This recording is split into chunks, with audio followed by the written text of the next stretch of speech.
آية خطيبتي القديمة رجعت في حياتي تاني. هي دلوقتي أرملة، ولما شفتها كل حاجة جوايا اتحركت. أنا كنت بحبها بجد، وحاسس إن بموت جوزها القدر بيديني فرصة تانية معاها. انت بتقول ايه؟ بعد السنين دي كلها تيجي تقولي لسه بتحبها؟ فيني أنا في القصة دي؟ ولا كنت مجرد بديل؟ أنا ما أقدرش أقول إنك بديل، انت بقيتي مراتي وأم بنتي. بس آية حبي الأول الحقيقي اللي عمره ما هينتهي. أنا كنت ممكن أداري عليكي إني هتجوزها، لكن أنا عمري ما كنت راجل خاين. كل ما في الأمر هيبقى أنت ليكي أيام وهي ليها أيام، وكل واحدة منكم ليها بيتها. أنا مش هسيبك لأني مش بحب الظلم، بس دي مشاعر خارجة عن إرادتي. أنا مريت بظروف صعبة قوي وقت ما هي سابتني وفسخت الخطوبة. كل حاجة وقتها كانت ماشية حلو، وفجأة اتقلبت كأن في حد دخل بينا ودمر كل حاجة. في بنات لما بتحب بتتعامى عن الحقيقة، وده اللي حصل معايا. فضلت أجري ورا حب ما كانش ليا من الأول. اتمسكت بواحد عمره ما شافني ولا حس بيا. حاولت بكل الطرق أوصل لقلبه، حتى لو الطرق دي مش صح أو تغضب ربنا. تعالوا أحكي لكم اللي حصل معايا. أنا بسمة، عندي 34 سنة. من يوم ما وعيت على الدنيا وأنا بحب ابن خالتي علي، والحب ده فضل يكبر جوايا لحد ما كبرنا. بس علي عمره ما حس بحبي ليه. عارف يا علي، بحس دايما إن في ناس وجودهم بيطمن حتى لو ما قالوش ولا كلمة. مم. زي مين مثلا؟ عشان انتي كلامك عميق ومش بفهمه. زيك يا علي. انا وجودي بيطمنك ليه يعني؟ البودي جارد بتاعك؟ كل ده عشان رحت اجيبك من فرح صاحبتك بالليل لما اتاخرتي؟ دايما انتي بتدي الحاجات اكبر من حجمها. عارف يا علي، انا بشوف فيك حاجات انت ما بتشوفهاش، زي انك بتضحك بس عينك تعبانه، وبتقول انك تمام بس صوتك مش تمام. مركزه يعني معايا. بس هو في حد دلوقتي بيلاحظ الحاجات دي اصلا؟ اللي بيحب يا علي ومركز في التفاصيل بيلاحظ. يعني انت شايفه الحب تفضلي تدي من غير ما تاخدي؟ مش دايما، بس اوقات بيبقى كفايه ان الشخص اللي بتحبه يبقى بخير حتى لو مش واخد باله منك. ده كلام افلام يا بنتي، خلينا بقى في الحقيقه. اقولك على حاجه، انت بتفكريني باختي، كلكم زي بعض. اختك. وتمر السنين بعد التخرج، وبرضه علي مش حاسس بحبي ليه او مش عايز يحس. وماما ما كانتش راضيه عن الوضع ده تماما، وقالت لي: يا بنتي حرام عليكي، لحد امتى هتفضلي مستنيه؟ كل ما يجي عريس تقولي مش دلوقتي، مش مرتاحه. عايزه تفضلي كده لحد ما الزمن يعدي بيكي؟ علي اللي انتي مستنياه يحبك ده حتى مش باصصلك، وعمره ما شافك غير بنت خالته اللي اتربى معاها. يمكن دلوقتي مش حاسس، بس انا واثقه انه في يوم اكيد هيشوفني ويحس بيا، بس محتاجه احاول تاني. انتي بتبني حياتك على سراب مش حقيقه. مش عايزه اصحى في يوم الاقي بنتي كرهت نفسها من كتر الانتظار. مستحيل يا ماما، انا مش ضعيفه. انا عارفه انا عايزه ايه وهوصله، وحبي ده هيبقى سبب فرحتي مش نهايتي. ادي اللي كنت خايفه منه حصل. خلاص بقى يا بسمة نسيه. انسى؟ انتي اللي بتقولي كده يا ماما؟ انتي اللي عايشه طول عمرك مع بابا ندمانه انك سبتي حب عمرك. المفروض بعد اللي عشتيه مع بابا تدافعي عن حبي. في فرق يا حبيبتي. انتي حبك من طرف واحد هيدمر لك حياتك. ده مش حب، ده غباء. ما تقوليش كده يا ماما. علي ما اختارهاش عشان بيحبها، ده اكيد اتضحك عليه. انا واثقه ان دي مش مناسبه ليه، وانا احسن منها مليون مره. بس مش هسكت، لازم ابعده عنها باي طريقه. وانتي لازم تساعديني في ده.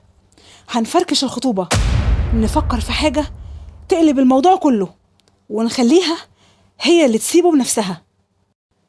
يعني هنعمل ايه؟ نخلي واحدة بنت كده شكلها شمال وملفت تمثل انها عارفة علي، وتعمل نفسها قابلته في الشارع وتتكلم معاه عن قرب، واحنا بقى نصور اللحظة دي ونبعتها لخطيبته، وكله بالفلوس. طيب يا زكية، ما ممكن خطيبته تعرف الحقيقة وتكمل معاه عادي. لا ما تقلقيش، الفكرة دي هتدخل على خطيبته وهتصدقها، لأنها من المنطقة عنده وعارفة عن علي قد إيه هو كان لعبي وبتاع بنات.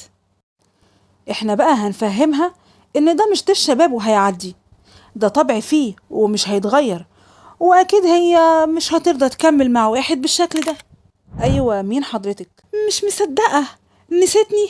أنا نرمين من أيام الكورس اللي في القاهرة، فاكر؟ طب حتى مش هتسلم عليا؟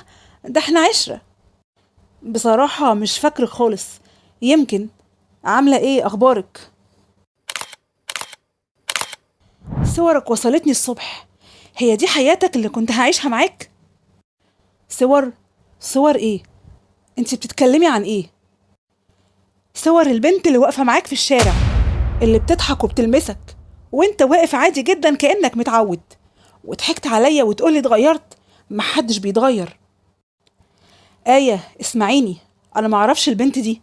هي فجأة ظهرت قدامي وبتقولي اننا كنا مع بعض في الكورس، وانا والله العظيم مش فاكرها، وكانت طريقتها مش طبيعية. دي اكيد تمثيلية. صدقيني يا آية، انا اتغيرت من ساعة ما حبيتك ودخلت حياتي، وانا واحد تاني. انا بحبك بجد، ومش ممكن اخونك ولا اوجعك. انا مش قادرة اصدقك ولا قادرة اكمل، ولا كل شوية هشوفك بعين الشك. آية، بلاش تسيبيني، انا مستعدة اثبتلك اي حاجة، اعمل اي حاجة تطمنك.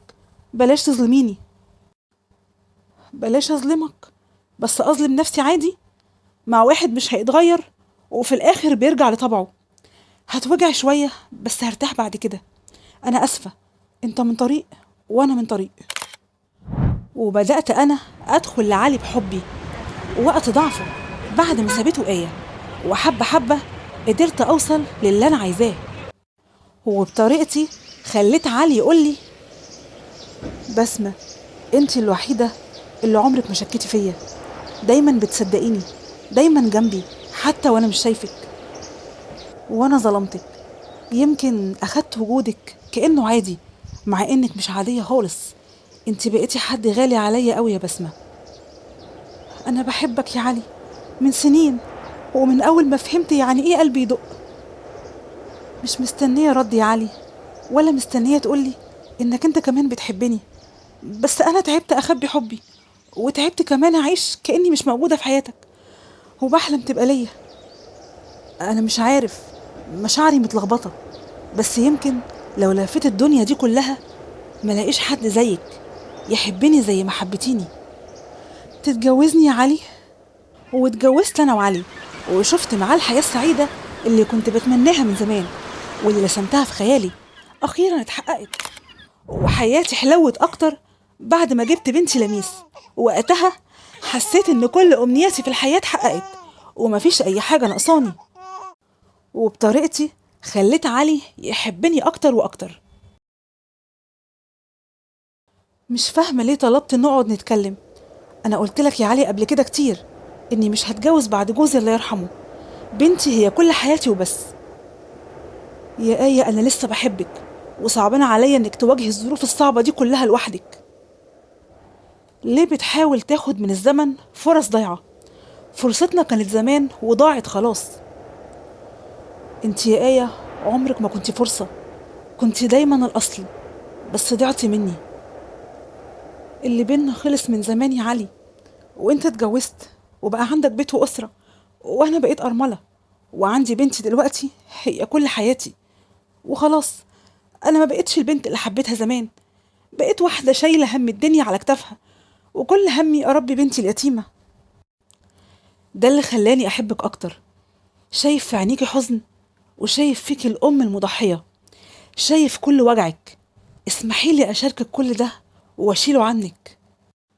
ما تضغطش عليا يا علي اكتر من كده، كفاية اللي انا فيه. انا تعبت من الوجع والوحدة والخوف من المستقبل، ومن الناس اللي بتبصلي كأني بقيت حكاية قديمة. انا عمري ما هبصلك بالشكل ده ابدا. انا بشوفك زي ما انتي اللي عمري قلبي منساها، وهشوف بنتك بنتي، وهشيل عنك التعب ده كله. وبعد كل السعادة اللي شفتها مع علي صحيت على أكبر وجع. آية خطيبتي القديمة رجعت في حياتي تاني. هي دلوقتي أرملة، ولما شفتها كل حاجة جوايا اتحركت. أنا كنت بحبها بجد، وحاسس إن بموت جوزها القدر بيديني فرصة تانية معاها. انت بتقول ايه؟ بعد السنين دي كلها تيجي تقولي لسه بتحبها؟ فيني انا في القصة دي؟ ولا كنت مجرد بديل؟ انا ما اقدرش اقول انك بديل، انت بقيتي مراتي وام بنتي. بس آية حبي الاول الحقيقي اللي عمره ما هينتهي. انا كنت ممكن اداري عليكي اني هتجوزها، لكن انا عمري ما كنت راجل خاين. كل ما في الامر هيبقى انت ليكي ايام وهي ليها ايام، وكل واحدة منكم ليها بيتها. أنا مش هسيبك لأني مش بحب الظلم، بس دي مشاعر خارجة عن إرادتي. أنا مريت بظروف صعبة قوي وقت ما هي سابتني وفسخت الخطوبة. كل حاجة وقتها كانت ماشية حلو، وفجأة اتقلبت كأن في حد دخل بينا ودمر كل حاجة. اللي حصل زمان ده نصيب، ما تفكرش فيه. المهم دلوقتي أنا مراتك وأم بنتك، ومش هسيبك حتى لو قلبك مش ليا لوحدي. لو انت فعلا بتحبيني زي ما بتقولي، يبقى مش هتقفي في طريق سعادتي، وانت هيبقى ليكي حقوقك وهي ليها حقوقها، ومش هظلم حد فيكم. انا هكمل معاك يا علي، مش هسيبك حتى لو قلبي وجعني. يمكن ربنا بيعاقبني على حاجة كنت فاكرة انها خلاص راحت واتنست. انت تقصدي ايه؟ قصدي قصدي يمكن ضريبة حب ليك، بس خلاص انا رضيت بنصيبي.